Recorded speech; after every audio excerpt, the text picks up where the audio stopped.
Selamat siang, hari ini saya akan mempresentasikan tentang indikator dan analisa makroekonomi.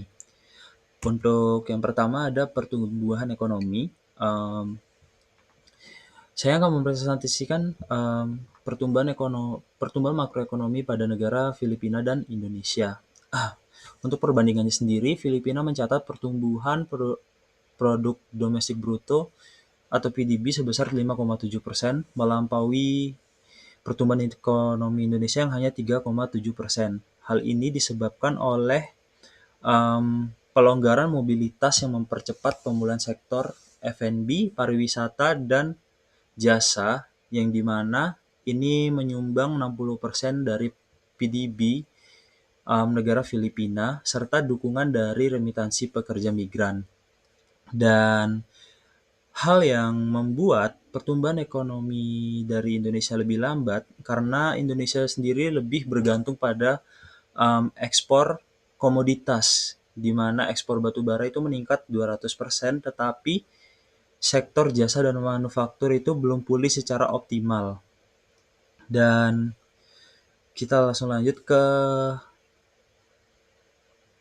hal yang kedua, ada tingkat pengangguran. Pada tahun 2021, pada saat COVID melanda, tingkat pengangguran di Filipina sedikit lebih tinggi daripada Indonesia. Hal ini dipicu oleh ketergantungan pada sektor jasa, remitansi, ditambah dengan kebijakan lockdown yang sangat ketat, serta keterbatasan sektor digital menghambat model kerja daring yang memperparah sektor-sektor kritis yang ada di Filipina. Sementara, ketergantungan pada pekerja migran menambah lapisan ketidakpastian dalam pemulihan pasar tenaga kerja. Serta sebaliknya di Indonesia menunjukkan angka pengangguran yang lebih rendah karena sektor pertanian dan komoditas tinggi, serta program prakerja yang dilaksanakan pemerintah dengan memberi pelatihan serta insentif kepada masyarakat juga sangat membantu menekan angka pengangguran. Namun, Indonesia sendiri memiliki mismatch pada sektor pendidikan dengan kebutuhan pasar dalam menghadapi revolusi digital, serta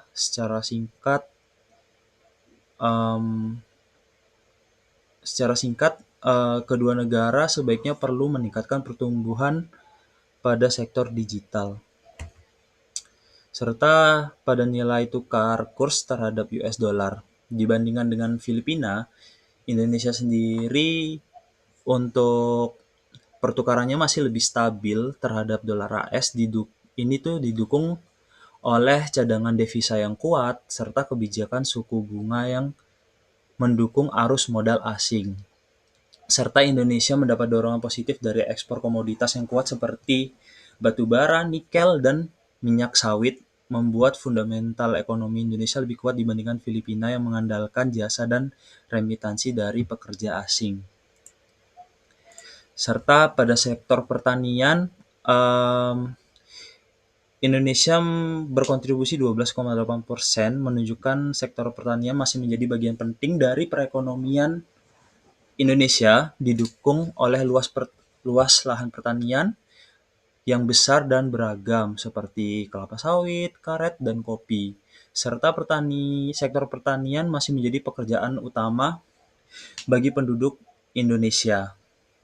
Berbeda sekali dengan Filipina yang hanya menyumbang 9,6%, sektor pertanian di Filipina berperan kecil dalam output ekonomi nasional, serta hal ini bisa mencerminkan pergeseran struktur ekonomi ke sektor jasa dan industri serta pengaruh remitansi yang besar dari pekerja migran. Dan selanjutnya ada peran UMKM. Kedua negara ini sebenarnya menunjukkan bukti bahwa UMKM itu mampu beradaptasi dan bertahan meskipun terjadi goncangan ekonomi. Namun perbedaan struktur perekonomian dengan Indonesia yang memiliki sektor informal dan UMKM yang sangat besar dalam hal tenaga kerja, sedangkan Filipina memiliki proporsi usaha yang sangat dominan dari segi jumlah, mengindikasikan perlunya kebijakan pendukung yang disesuaikan lagi yang disesuaikan lagi dalam hal investasi dan digitalisasi. Akses ke modal dan pelatihan keterampilan menjadi kunci untuk meningkatkan produktivitas UMKM sehingga kontribusinya terhadap PDB dan pencipta lapangan kerja dapat semakin optimal di masa depan. Serta yang terakhir ada demografi.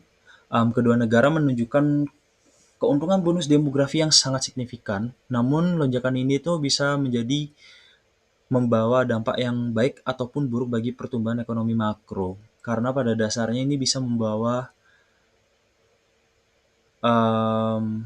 hal yang buruk jika pemerintah tidak memanfaatkan bonus demografis ini dengan menginvestasikan dana pada sektor perkembangan dan pelatihan digital, pendidikan, serta inovasi manufaktur. Mungkin sekian dari presentasi saya. Terima kasih.